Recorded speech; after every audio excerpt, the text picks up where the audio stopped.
সামনে অন্তর্বর্তী সরকারের বাজেট ঘোষণা হবে। সে বাজেটকে ঘিরে কেমন বাজেট প্রত্যাশা করছে সাধারণ মানুষ, এ বিষয়ে আমরা কথা বলবো। 2025-2026 সালের এই বাজেটকে ঘিরে নানা পরিকল্পনা করছেন বিভিন্ন শ্রেণীর পেশার মানুষ। দর্শক, এই মুহূর্তে আমরা কথা বলবো প্রবাসী রেমিটেন্স যোদ্ধার সাথে।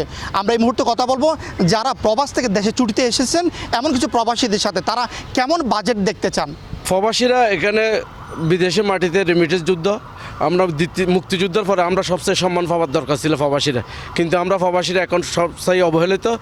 আমরা যেখানে যদি কোনো মারা যায় আমাদের জন্য কোনো এমবেসি কোনো সুযোগ সুবিধা দেয় না, আমাদেরকে আলাদা টিকিট করে আসতে হয়। প্রবাসী মৃত্যুবরণ করলে এই বাজেটের মাধ্যমে ফিরিয়ে আনার জন্য অনুরোধ করছি। দ্বিতীয়ত হচ্ছে যে প্রবাসীরা বাংলাদেশে আসলে তারা প্রপার্টিতে তারা ইনভেস্ট করে, প্রপার্টিতে তাদের ইনভেস্টে প্রবাসীদের জন্য আলাদা একটা জোন করলে বা আমাদের ট্যাক্স কমাই দিলে এটা সবচেয়ে ভালো হয়। আর টিকিটের প্রবাসীদের জন্য আলাদা মূল্য নির্ধারণ করার জন্য অনুরোধ করছি, বিশেষ করে ট্যাক্সটা টিকিটের অতিরিক্ত চার্জ ট্যাক্সটা কমানোর জন্য অনুরোধ রইল। আমরা ইউনূস স্যারের কাছে আমরা প্রবাসীরা দাবি করব যে এই বাজেটের মাধ্যমে যাতে প্রবাসীদের অগ্রাধিকার দেয়, কারণ এটা যদি উনি অগ্রাধিকার দেয় পরবর্তী সরকার এটা অগ্রাধিকার দিবে। সর্বপ্রথম ওনার কাছে দাবি করবো প্রবাসীরা যেহেতু 1 বছর 2 বছর 5 বছর পর আসে, এয়ারপোর্টে হয়রানি হচ্ছে, এটা বন্ধ করা এবং 2টি মোবাইল যেই ফ্যাসিস্ট সরকার কানুন করে গেছে এই কানুনটা বাদ করে কমপক্ষে 4টি মোবাইল আনার ব্যবস্থা প্রবাসীদের অগ্রাধিকার দেওয়ার জন্য অনুরোধ করছি। বিসমিল্লাহির রহমানির রহিম। আমি প্রথমে অন্তর্কালী সরকারকে ধন্যবাদ জানাচ্ছি এবং 25 এবং 26 বাজেটের জন্য আমরা প্রবাসীরা প্রায় 2 কোটি প্রবাসী আছি। আমাদের জন্য যেন সরকার আমাদের কথা চিন্তা করে এই বাজেটের মধ্যে 5% প্রবাসীদের জন্য সুযোগ সুবিধা রাখে।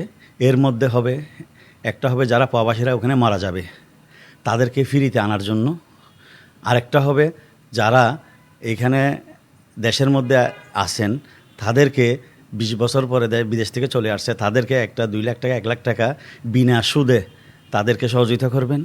এবং প্রবাসীরা আরও যেন দেশের থেকে বিদেশে যাইয়ে দেশের কল্যাণ করতে পারে, এই জন্য টিকিটের মূল্য যে হারে সিন্ডিকেট করতেছে ওইটা যেন ভেঙে দিয়ে এবং সবাইকে সুযোগ সুবিধা করে দেয়।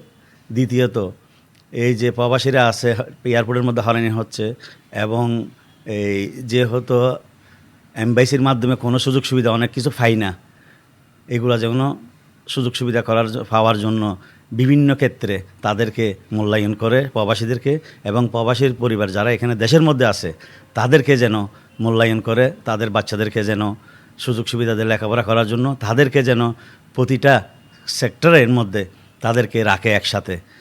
এবং আমি চাই এয়ারপোর্টের মধ্যে যারা স্বর্ণ আনতেছে, যারা মোবাইল আনতেছে তাদেরকে 3টা করে মোবাইল আনার সুযোগ করে দেওয়ার জন্য এবং দেশের হয়রানি না করার জন্য। এয়ারপোর্টের মধ্যে যে মালগুলা খুলে ওগুলো আবার বন্ধ করার দেওয়ার জন্য লোক পাওয়া যায় না, তাদেরকে বিদেশের মধ্যে হয়রানি হয় না, দেশের মধ্যে এসে হয়রানি হতে হয়। তার জন্য আমি বাজেটের মাধ্যমে এবং আমাদেরকে সুযোগ সুবিধা করে দেওয়ার জন্য এবং আমাদেরকে মূল্যায়ন করার জন্য আমি অনুরোধ জানাচ্ছি প্রবাসীদের পক্ষ থেকে। আমি মোহাম্মদ সোহেল শিকদার, সবাইকে ধন্যবাদ। আশা করি আমাদের কথা সবাই শুনবেন, রাখবেন।